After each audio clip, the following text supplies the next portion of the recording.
JI news, आपकी आवाज। आपका कार्यक्रम पहले से तय था, उससे पहले बीजेपी के सभी बड़े नेता पहुंच गए अवंतीबाई प्रतिमा जी की माल्यार्पण करने हैं। वीरांगना अवंतीबाई लोधी का सम्मान सभी को करना चाहिए और सरकार के लोगों को विशेष इसलिए करना चाहिए कि संसाधन उन्हीं पर है।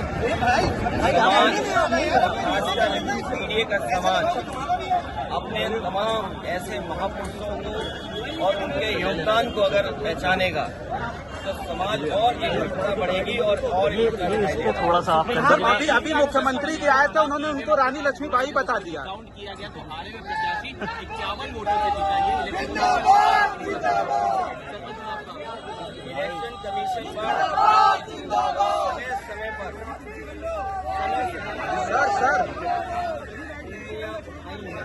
थोड़ा नीचे करो। और चाहे वो प्रधानी का चुनाव हो, विधानसभा का चुनाव हो, लोकसभा का चुनाव हो या अन्य चुनाव हो, ये इलेक्शन कमीशन की जिम्मेदारी बनती है कि निष्पक्ष चुनाव हो।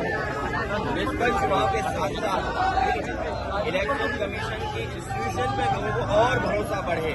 इधर जो हम लोग देखते हैं कि इलेक्शन कमीशन के जो फैसले हैं, इलेक्शन कमीशन का जो काम करने का तरीका है, उससे लोग संतुष्ट नहीं हैं। अविश्वास पैदा हुआ है।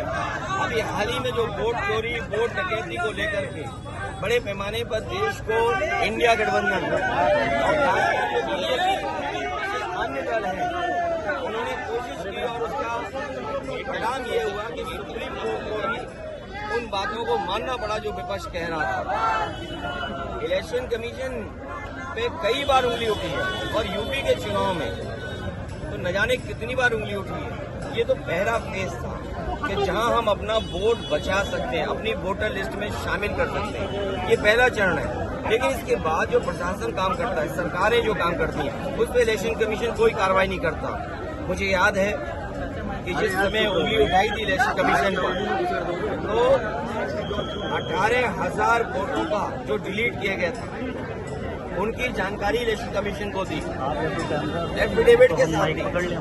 लेकिन अभी तक इलेक्शन कमीशन ने एक भी अधिकारी के खिलाफ कार्रवाई नहीं की। अगर एक भी इलेक्शन कमीशन के खिलाफ कार्रवाई हो जाए, मतलब अधिकारी के खिलाफ इलेक्शन कमीशन कर दे कार्रवाई, तो मैं समझता हूँ कहीं भी वोट चोरी, वोट डकैती या इस तरह की